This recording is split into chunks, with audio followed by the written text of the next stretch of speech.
Whenever India plays Pakistan in cricket, it becomes one of the most watched sporting events on the entire planet.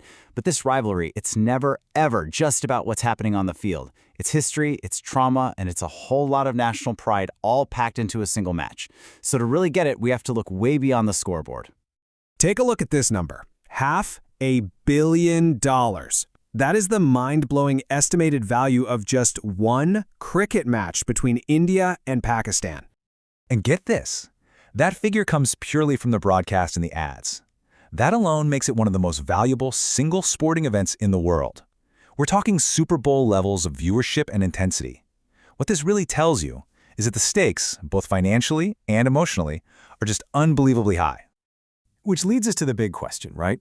Why would an event that's this massive, this valuable, constantly be on the verge of getting canceled?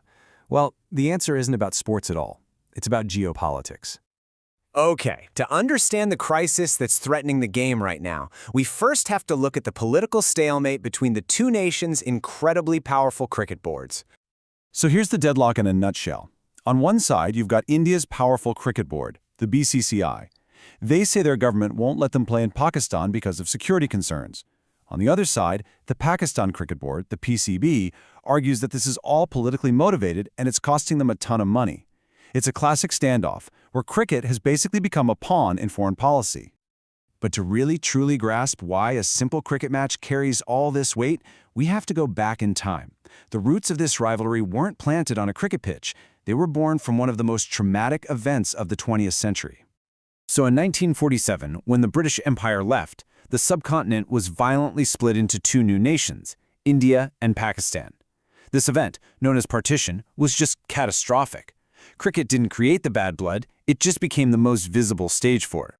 And this number, that's the estimated human cost. Over 1 million people are thought to have died in the violence that followed.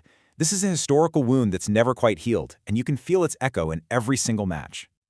This timeline really shows how it all evolved. Right after Partition, that first series in '52 was actually pretty friendly.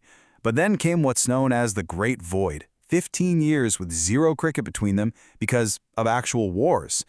When the matches finally started again in 1978, everything had changed. It became cricket diplomacy, basically a substitute for conflict. And as global television started beaming the game into millions of homes, individual players and incredible moments on the field, well, they became these legendary symbols of national identity.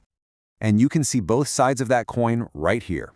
For Pakistan, Javed Miandad's last ball 6 in 1986 is an absolutely defining moment of victory. For India, Sachin Tendulkar's incredible innings in the 2003 World Cup is this cherished memory of national triumph. See, these weren't just great plays, they became historic events. All of a sudden, players were carrying the weight of 1 billion hopes and all the emotional baggage of history. They weren't just athletes anymore. They were basically stand-ins for the nation itself, and the pressure, it was just immense. So why does this rivalry feel so much more intense than any other? The answer, it turns out, is deep in our psychology. It's about how we see ourselves and, well, them. Psychologists have a name for this. It's called social identity theory. Basically, during a match, our complex identities get simplified down to just two things, Indian or Pakistani. You're not just rooting for a team, you're defending your collective identity. A win feels like a moral victory, and a loss, well, that feels like a national humiliation. George Orwell absolutely nailed it with this one. In a world with tense diplomatic relations, cricket becomes the only real arena where the two nations meet, making it a substitute for actual conflict. Truly a war minus the shooting. But here's where the story gets a little more complicated. The common myth, the one that's often pushed by media and politics, is that this rivalry is built on pure, non-stop hatred between everyone involved. The reality, though, is so much more nuanced. Off the field, deep friendships between players from both sides are actually pretty common. Incredibly, players were known to chat and be friendly during the 1999 Kargil War, even as their countries were in an active conflict. And in another wild moment from that same year, an Indian crowd in Chennai gave the winning Pakistani team a standing ovation, a rare, beautiful glimpse of humanity shining through all the nationalism. So, with all that context, we circle back to today. Is this rivalry just destined to be a perpetual battlefield, or could it, one day, actually become a bridge.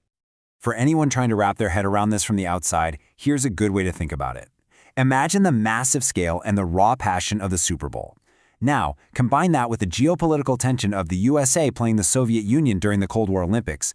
That's what this feels like. And this brings us to a really crucial point. This cricket match has become a geopolitical barometer. When relations between the countries get cold, the pitch goes silent. Today, canceling a match sends a political message that is just as powerful as playing one. The absence of the game has become as significant as its presence. Which leaves us with this final thought.